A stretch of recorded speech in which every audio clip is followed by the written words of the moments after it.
buenas tardes, somos estudiantes de Ingeniería Ambiental, segundo semestre de la Universidad Mariana.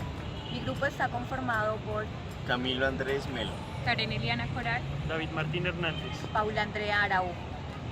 El día de hoy vamos a exponer acerca del sonido y sus cualidades. Esperamos que lo disfruten.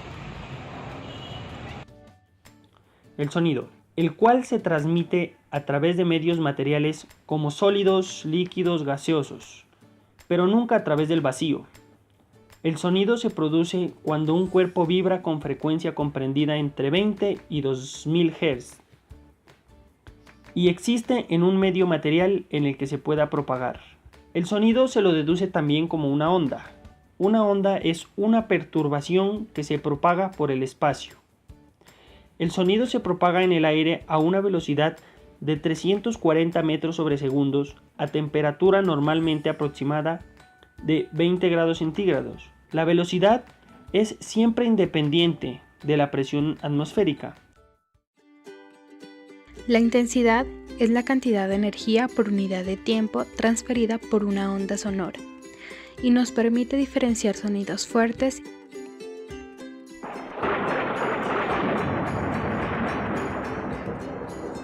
y débiles.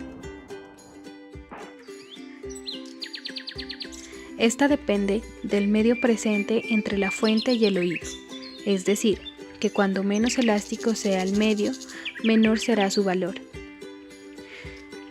La intensidad se define por medio de la siguiente expresión, donde intensidad es igual a potencia sobre unidad de área, con unas unidades de medidas en watts sobre metro al cuadrado. Por otro lado, los niveles de intensidad son la sensación percibida por el oído, dependiendo de la intensidad física y la amplitud de vibración.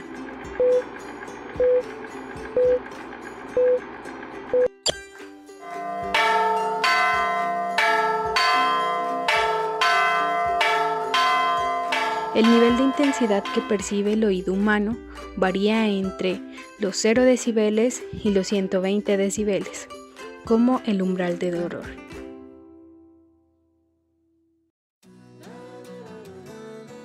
La frecuencia es la cantidad de ciclos o periodos completos de un fenómeno ondulatorio que suceden durante una unidad de tiempo dada. La unidad básica de la frecuencia es el ciclo por segundo, conocido como Hertz, y significa cuántos ciclos o periodos completos de una onda suceden en una unidad de tiempo, en este caso el segundo. Los seres humanos podemos escuchar notas tan bajas como de 20 Hz y tan altas como de 20.000 Hz. Las ondas de frecuencia inferior a 20 vibraciones sobre segundo y superior a 20.000 vibraciones sobre segundo se llaman infrasónicas y ultrasónicas y no son captadas por el ser humano. Es importante saber que a mayor frecuencia, mayor longitud de onda y viceversa.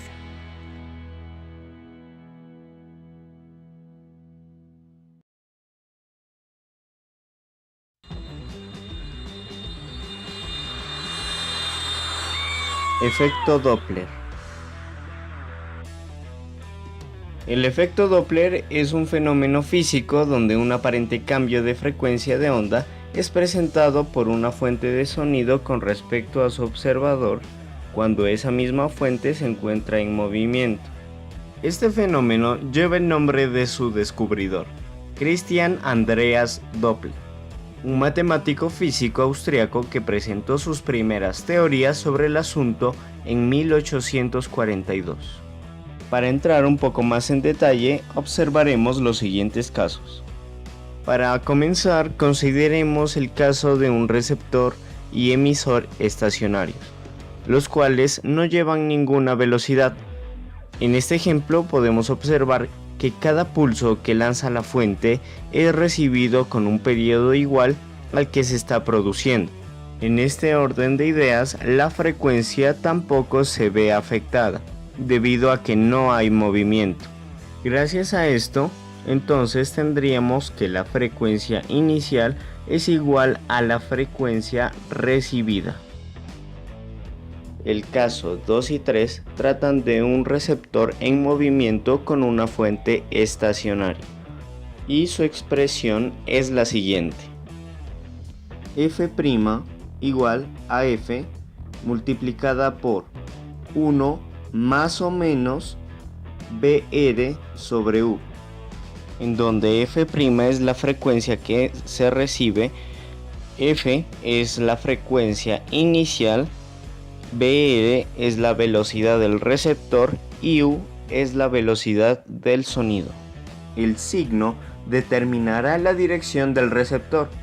Si es positivo, irá hacia la fuente, y si es negativo, se alejará de ella. Caso 4 y 5. Movimiento de la fuente con receptor estático. Para el caso 4 y 5, podemos observar una fuente móvil con un receptor estacionario. En este sentido, vamos a ver la siguiente fórmula. F' es igual a F multiplicada por U sobre U más o menos BS, en donde el signo determinará la dirección de BS, o bien sea la velocidad de la fuente. Si es positivo, la fuente irá hacia el receptor, y si es negativo, se alejará de él. Caso 6. Cuando el emisor y el receptor se mueven. En este caso, tanto la fuente como el receptor están en movimiento con respecto a un medio.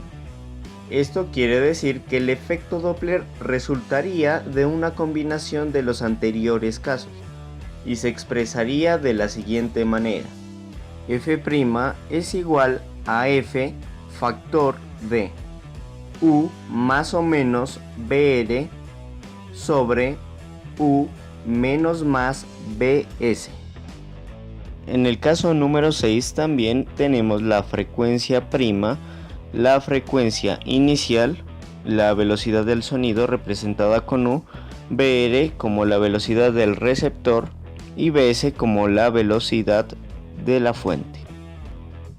La variación de los signos determinará lo siguiente. Si los signos son positivos en el denominador y en el numerador, entonces el receptor estaría siguiendo a la fuente. Por otro lado, si los dos signos son negativos, entonces la fuente perseguiría al receptor. Cuando tenemos un signo positivo en el numerador y un signo negativo en el denominador, entonces la fuente y el oyente estarían acercándose simultáneamente. Por caso contrario, si el signo negativo está en el numerador y el positivo en el denominador, entonces los dos estarían alejándose entre sí.